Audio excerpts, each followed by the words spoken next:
Sí, buenos días a todos, a todas. Muchas gracias por la invitación a este evento que me parece muy importante y necesario para las condiciones en las que estamos viviendo. Yo quisiera hacer énfasis en algunos aspectos que ya han sido abordados, pero que me parece que es fundamental que pensemos la realidad que tenemos ahora desde nuevas perspectivas teóricas, prácticas y desde las necesidades que eh, tenemos actualmente. Hemos observado que a partir de la pandemia se han puesto en evidencia, sobre todo en los países eh, subdesarrollados en esta región de América Latina y en otras del mundo, las desigualdades, la pobreza y la desigualdad en que viven muchas sociedades y que la debilidad de los sistemas sanitarios ha quedado muy evidente, que están desmantelados, no hay infraestructuras, no hay equipamiento, no hay los médicos especialistas, no hay medicamentos, es decir, hay una serie de problemas que tienen que ver con el debilitamiento de los sistemas sanitarios. Ante esta situación, digamos que la pandemia ha puesto en clara evidencia nuestras debilidades. Si uno revisa, digamos, cuál ha sido la perspectiva del capitalismo desde sus orígenes, pues la actuación fundamental es que cada quien tiene un problema en lo individual y lo tiene que resolver. Incluso desde las ciencias económicas, pues hay, digamos, una perspectiva teórica que podemos identificar muy bien. Smith dice que el motor de los mercados, de la economía, es el interés individual. El comportamiento egoísta de las personas es lo que explica el comportamiento del mercado. Entonces, efectivamente, el individualismo es, digamos, una idea central en el capitalismo. Pero creo que ahora es importante cambiar la perspectiva, que podamos tener ideas diferentes de las que tradicionalmente han tenido. Por ejemplo, para esta región de América Latina, pues las ideas sobre el desarrollo económico pues fueron básicamente la industrialización y digamos, la promoción de la gran empresa y, y eso dio origen a la industrialización por sustitución de importaciones, un modelo completamente de orden exógeno, donde la inversión extranjera directa pues vendría a resolver los problemas del subdesarrollo en esta región. Pero creo que es importante ahora plantearnos la posibilidad, y es una corriente que hay a nivel de América Latina, en el desarrollo endógeno, en el desarrollo territorial, en el desarrollo desde los actores y desde sus propias necesidades territoriales. ¿Qué necesidades? Alimentarias, de sanidad, de educación, todas las necesidades que se pueden identificar en los colectivos de cada territorio en la que se identifica una cultura específica. Entonces, yo creo que más que nunca, ahora es importante pensar en que resolver las necesidades de las personas tiene que ser un asunto colectivo. Plantearnos la perspectiva de crear comunidad,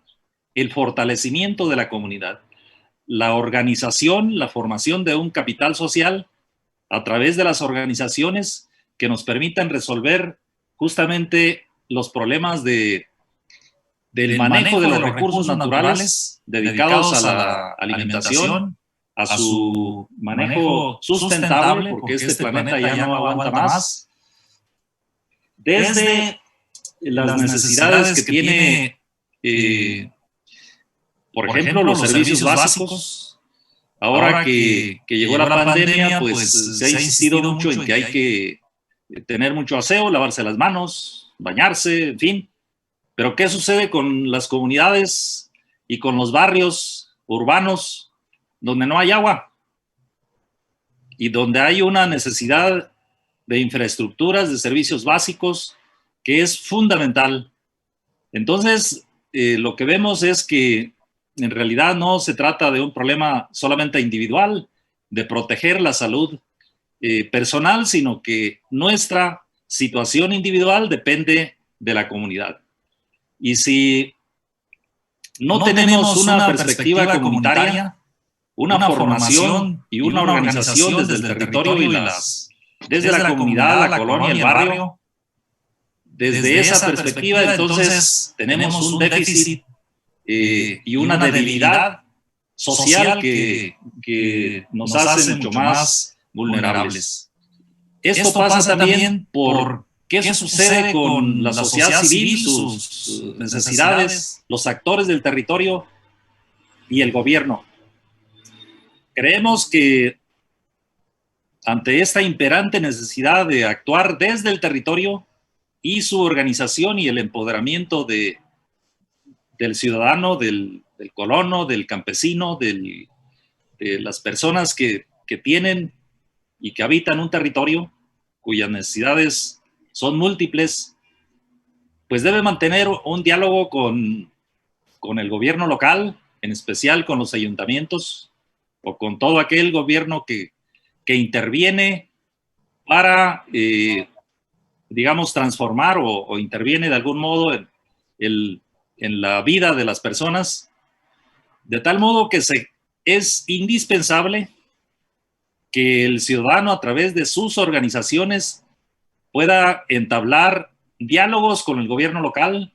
establecer compromisos y generar una nueva gobernanza que no tenemos en la actualidad. Una nueva gobernanza significa que hay organizaciones, hay compromisos, hay un proceso de descentralización de las funciones de los gobiernos locales hacia el empoderamiento o hacia la atención de los ciudadanos. Porque es muy común ver cómo los gobiernos locales pues lanzan ahí un discurso o hay algunos recursos que son escasos y los dirigen hacia ciertas cosas que no siempre son las que requiere la comunidad. Entonces, es necesario el fortalecimiento comunitario, la actuación desde el territorio, establecer un diálogo permanente con los gobiernos locales para generar una nueva gobernanza. Porque esto no es un asunto solamente de las personas en lo individual, sino es un asunto colectivo que no hemos querido verlo de ese modo. Y creo que en este aspecto la educación tiene mucho que hacer, porque la educación, desde la educación básica, la educación media y universitaria, no ha hecho énfasis en cómo, por ejemplo, en el desarrollo de la comunidad, cómo se tiene que actuar de manera individual. Es un problema de formar emprendedores y cada quien resuelva el problema como pueda. O la educación tiene que, desde ahora, tener una perspectiva de formar comunidad, del fortalecimiento de la comunidad. Yo me estaba recordando de Freire, de ese libro de Pedagogía de la Autonomía, cómo él enfatiza justamente esta idea de formar y actuar desde el nivel colectivo. O bien desde lo que ya se ha abordado, de la necesidad de la sustentabilidad en la gestión de los recursos naturales, para la alimentación y demás. Elinor Ostrom, pues también dice, bueno, ¿cuáles son los problemas que tiene que resolver la comunidad cuando pensamos en los bienes colectivos? en los bienes de uso común. Pues tenemos que organizarnos y ponernos de acuerdo, establecer un consenso, un diálogo para resolver los problemas que son de orden colectivo. Si bien hay necesidades individuales, pero la subsistencia básicamente es un problema que tiene que ver con el fortalecimiento de la comunidad.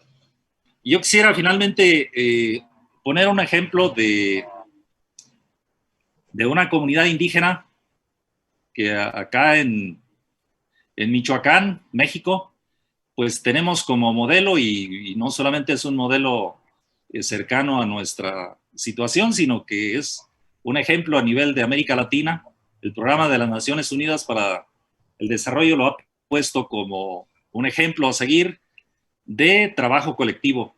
de la integración y formación de capital social para la gestión de los recursos del territorio, que en este caso de la comunidad de Nuevo San Juan, Parangaricutiro, pues se trata de la gestión del bosque. Y la historia, pues es, en resumen, que hacia los años 80 esta comunidad pues veía cómo el gobierno federal daba concesiones a empresarios y el recurso del bosque se iba a no sé dónde, explotado por empresas que tenían esa concesión del gobierno federal, o bien el saqueo de ese bosque, de ese recurso, pero el aprovechamiento del recurso fundamental de la comunidad no llegaba a manos de sus pobladores. Entonces, siendo una comunidad indígena de 1,200 comuneros, pensaron que era importante trabajar en colectivo y formaron una empresa cooperativa. Y desde entonces, desde los años 80, han venido trabajando, iniciaron una empresa con esa idea de empresa cooperativa, y ahora tienen 11 empresas, que es un aserradero, una procesadora de resina, que está vinculada incluso a empresas multinacionales, el transporte, los servicios urbanos, es decir, una gran cantidad, el envasado de agua, una serie de proyectos, de iniciativas de desarrollo comunitario, pero lo fundamental que me parece que ha mantenido y es un éxito en esta comunidad, pues es la formación, es decir, la educación de la conciencia colectiva, que lo mantienen, digamos, muy, muy vivo, muy presente, y es quizá uno de los ejemplos que me parece que sería importante seguir. Es decir, cuando uno habla de la comunidad y aborda uno este tema, pues dice uno, no, pues eso es imposible, eso no se puede llevar a cabo, pero creo que es con este ejemplo, pues vemos que efectivamente el fortalecimiento de la comunidad, la formación de capital social para resolver los problemas que tenemos en el territorio es indispensable ahora más que nunca. Así que muchas gracias por esta intervención.